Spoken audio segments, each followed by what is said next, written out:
বরিশালের উজিরপুরে বর্ণাঢ্য আয়োজনে জাতীয় মৎস্যপক্ষ ২০২৬-এর উদ্বোধন করা হয়েছে। রূপালী মৎস্যে স্বনির্ভর দেশ সবার আগে বাংলাদেশ প্রতিপাদ্যকে সামনে রেখে রোববার ১৬ আগস্ট বেলা ১১টায় উপজেলা প্রশাসন ও মৎস্য কর্মকর্তার কার্যালয়ের আয়োজনে উপজেলা পরিষদ অডিটোরিয়ামে এ উপলক্ষে আলোচনা সভা অনুষ্ঠিত হয়। কর্মসূচির শুরুতে উপজেলা পরিষদের পুকুরে বিভিন্ন প্রজাতির পোনা মাছ অবমুক্ত করেন বরিশাল ২ আসনের সংসদ সদস্য এস শরফুদ্দিন আহমেদ সান্টু। পোনা মাছ অবমুক্তের মধ্য দিয়ে জাতীয় মৎস্যপক্ষ ২০২৬-এর আনুষ্ঠানিক উদ্বোধন করা হয়। পরে উপজেলা পরিষদের প্রধান সড়ক থেকে ব্যানার ফেস্টুন নিয়ে একটি বর্ণাঢ্য র্যালি বের হয়ে গুরুত্বপূর্ণ সড়ক প্রদক্ষিণ করে উপজেলা পরিষদের নতুন ভবনের সামনে গিয়ে শেষ হয়।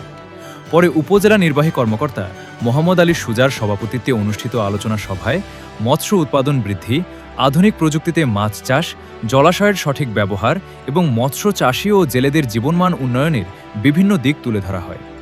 অনুষ্ঠানে উপস্থিত ছিলেন উপজেলা মৎস্য কর্মকর্তা প্রসেন মজুমদার, উজিরপুর মডেল থানার অফিসার ইনচার্জ মোহাম্মদ রকিবুল ইসলাম, উপজেলা কৃষি কর্মকর্তা কৃষিবিদ কপিল বিশ্বাস, প্রকল্প বাস্তবায়ন কর্মকর্তা মোহাম্মদ মোশাররফ হোসেন এবং উজিরপুর ফায়ার সার্ভিসের ভারপ্রাপ্ত স্টেশন মাস্টার আব্দুর রশিদ। এ সময় আরও উপস্থিত ছিলেন উপজেলা বিএনপির সাধারণ সম্পাদক হুমায়ুন খান, সিনিয়র যুগ্ম সাধারণ সম্পাদক সরদার সিদ্দিকুর রহমান, সাংগঠনিক সম্পাদক শাহিন সিকদার, পৌর বিএনপির সাধারণ সম্পাদক রুকনুজ্জামান টুলু, পৌর যুবদলের আহ্বায়ক মোহাম্মদ শাহাবুদ্দিন আকন সাবু, উপজেলা স্বেচ্ছাসেবক দলের আহ্বায়ক মোহাম্মদ মাহবুব গোমস্তা, শ্রমিক দলের সভাপতি শাহাদুজ্জামান কমরেড, পৌর স্বেচ্ছাসেবক দলের সদস্য সচিব মোহাম্মদ জুম্মান সিকদার মোতালেব এবং পৌর শ্রমিক দলের সভাপতি শহীদুল ইসলাম সহ বিএনপি ও অঙ্গ সহযোগী সংগঠনের নেতাকর্মীরা।